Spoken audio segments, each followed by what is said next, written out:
Selamat malam semuanya. Pada kesempatan kali ini saya akan membahas ringkasan materi perekonomian Indonesia yang terdiri dari 7 topik. Yang pertama, kebijakan moneter, keuangan negara, kebijakan perdagangan internasional, siklus bisnis, pembangunan dan otonomi daerah, perkembangan ekonomi dunia, serta Bank Indonesia. Nah, di sini perekonomian Indonesia itu suatu sistem yang melibatkan berbagai kebijakan pemerintah, lembaga keuangan, pelaku usaha, dan juga masyarakat, bertujuan untuk mencapai pertumbuhan ekonomi yang stabil dan juga meningkatkan kesejahteraan masyarakatnya. Dari ketujuh materi ini saling berkaitan. Misalnya nih, ketika inflasi itu meningkat, Bank Indonesia itu akan mengeluarkan kebijakan moneter. Kebijakan tersebutlah akan memengaruhi investasi, konsumsi masyarakat, perdagangan internasional, hingga pembangunan ekonomi. Oleh karena itu, memahami hubungan antar materi jauh lebih penting daripada sekadar menghafal definisinya. Yang pertama, kebijakan moneter. Nah, kebijakan moneter ini suatu kebijakan yang dilakukan oleh Bank Indonesia untuk mengatur jumlah uang yang beredar di masyarakat. Nah, agar kondisi ekonomi itu bisa tetap stabil. Nah, tujuan dari ini adalah menjaga inflasi agar tetap terkendali, menjaga stabilitas nilai tukar rupiah, serta mendorong pertumbuhan ekonomi nasional. Nah, Bank Indonesia itu memiliki beberapa instrumen dalam menjalankan kebijakan moneternya. Dan salah satunya BI rate atau disebut suku bunga acuan. Nah, jika inflasi sedang tinggi, BI ini biasanya akan menaikkan suku bunga. Dan dengan naiknya suku bunga ini, masyarakat akan lebih tertarik menabung dibandingkan membelanjakan uangnya. Nah, akibat jumlah uang yang beredar ini akan berkurang sehingga inflasi ini dapat ditekan. Nah, jika kondisi ekonominya sedang lesu atau pertumbuhan ekonominya itu melambat, BI ini dapat menurunkan suku bunganya. Hal ini bertujuan agar masyarakat dan berbagai perusahaan lebih mudah memperoleh pinjaman sehingga konsumsi dan investasi itu meningkat. Selain suku bunga, Bank BI juga menggunakan instrumen lain seperti operasi pasar terbuka dan giro wajib minimum untuk mengendalikan jumlah uang yang beredar. Nah, contoh sederhananya, ketika harga kebutuhan pokok itu terus naik akibat inflasi, nah, BI ini akan menaikkan suku bunga agar masyarakat mengurangi konsumsi sehingga kenaikan harga dapat dikendalikan. Nah, jadi kita dapat simpulkan bahwa kebijakan moneter ini memiliki peran yang sangat penting dalam menjaga kestabilan ekonomi Indonesia. Selanjutnya, keuangan negara. Nah, seluruh hak dan kewajiban negara yang dapat dinilai dengan uang, pengelolaannya itu dilakukan melalui anggaran pendapatan belanja negara atau yang disebut dengan APBN. Nah, kalau pendapatan negara ini itu berasal dari pajak, penerimaan negara bukan pajak atau disebut PNBP, serta hibah.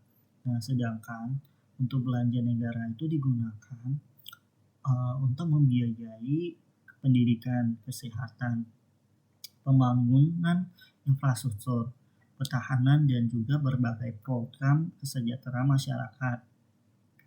Nah, apabila pengeluaran negara itu lebih besar daripada pendapatan, maka itu disebut divisi anggaran. Namun, jika pendapatan lebih besar daripada pengeluaran, maka disebut surplus anggaran. Pajak itu merupakan sumber penerimaan negara yang terbesar. oleh karena itu, masyarakat itu membayar pajak sebenarnya itu ikut berkontribusi dalam pembangunan nasional. Dana yang diperoleh pemerintah kemudian itu digunakan untuk seperti pembangun jalan, jembatan, sekolah, rumah sakit, hingga memberikan bantuan sosial kepada masyarakat. Dengan kata lain, keuangan negara itu menjadi alat pemerintah untuk meningkatkan kesejahteraan masyarakat sekaligus mendorong pertumbuhan ekonomi. Nah, dan perdagangan internasional itu merupakan kegiatan jual beli barang maupun jasa antar negara. Nah, sedang contohnya Indonesia melakukan ekspor dan impor untuk memenuhi kebutuhan masyarakat serta meningkatkan pertumbuhan ekonominya. Nah, bagaimana dengan ekspor? Itu memberikan devisa bagi negara sehingga dapat meningkatkan pendapatan nasional. Nah, sementara itu, impor itu dilakukan untuk memenuhi kebutuhan barang yang belum dapat diproduksi di dalam negeri. Nah, jadi pemerintah itu memiliki beberapa kebijakan perdagangan internasional seperti tarif impor, kuota impor, subsidi ekspor, dan kebijakan proteksi untuk melindungi industri dalam negeri. Nah, Indonesia itu memiliki banyak komoditas ekspor. Nah, contohnya yang paling kita tahu kelapa sawit, batu bara, kopi, kakao, karet, dan juga hasil perikanan. Namun, perdagangan internasional itu juga membawa tantangan karena produk luar negeri itu dapat menjadi pesaing negara bagi lokal. Oleh karena itu, pemerintah harus mampu menciptakan kebijakan yang menjaga keseimbangan antar keterbukaan perdagangan dan juga perlindungan industri nasional. Nah, sudah di era digital saat ini, perdagangan internasional itu juga semakin mudah karena adanya e-commerce dan perkembangan teknologi informasi yang membuka peluang bagi UMKM di Indonesia untuk menjangkau pasar lokal global. Nah, dan di sini dia memiliki siklus bisnis. Naik siklus bisnis ini merupakan naik turunnya aktivitas ekonomi dalam suatu periode tertentu. Nah, bagaimana tahapan siklus bisnis ini? Dia terdapat 5 fase. Yang pertama yaitu ekspansi. Nah, di mana kondisi ketika produksi itu meningkat, lapangan kerja bertambah, dan pendapatan masyarakat. Yang kedua, puncak. Itu saat kondisi ekonomi mencapai tingkat yang tertinggi, maka disebut puncak. Di fase puncak. Yang ketiga, fase resesi. Itu ketika pertumbuhan ekonomi mulai melambat. Yang keempat, fase depresi, yaitu kondisi ekonomi mengalami penurunan yang cukup dalam sehingga banyak perusahaan mengalami kerugian dan tingkat penganggurannya itu meningkat. Yang terakhir itu ada pemulihan, yaitu ketika kondisi ekonomi mulai bangkit kembali. Nah, contohnya yang kita bisa lihat nih saat pandemi COVID-19. Banyak perusahaan mengalami penurunan penjualan, bahkan melakukan pemutusan hubungan kerja atau disebut PHK. Nah, setelah pandemi mulai mereda, aktivitas ekonomi itu perlahan kembali pulih dan memasuki fase pemulihan. Nah, oleh karena itu, pemerintah harus mampu mengambil kebijakan yang tepat sesuai kondisi ekonomi yang sedang berlangsung. Nah, selanjutnya materi pembangunan ekonomi. Nah, pembangunan ekonomi ini bertujuan untuk meningkatkan kesejahteraan masyarakat dengan melalui peningkatan pendapatan, kesempatan kerja, pemerataan pembangunan, serta peningkatan kualitas hidup masyarakat.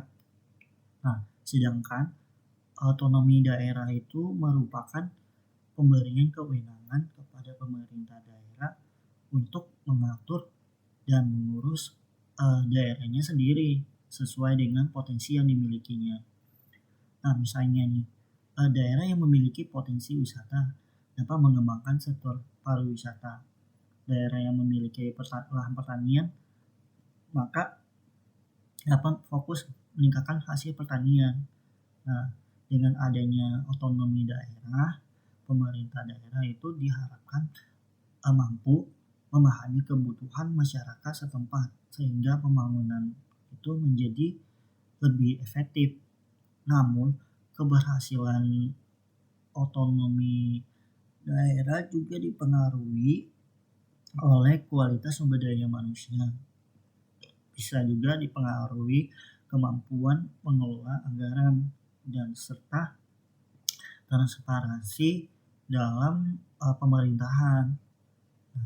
Di saat ini perekonomian dunia saling terhubung. Nah, perubahan ekonomi di suatu negara itu dapat memengaruhi negara lain, termasuk negara Indonesia. Nah, ada beberapa faktor yang memengaruhi perkembangan ekonomi dunia, yaitu globalisasi, perang dagang, pandemi, konflik geopolitik, kenaikan harga minyak, dan juga perubahan nilai tukar mata uang. Nah, sebagai contohnya, ketika harga minyak itu naik, biaya produksi dan biaya transportasi juga meningkat. Hal ini tersebut akhirnya dapat menyebabkan kenaikan harga barang di Indonesia.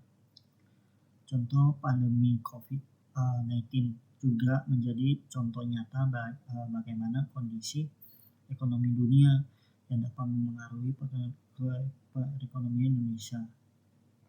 Banyak aktivitas itu terhenti, contohnya perdagangan internasional itu menurun dan juga pertumbuhan ekonomi itu melambat.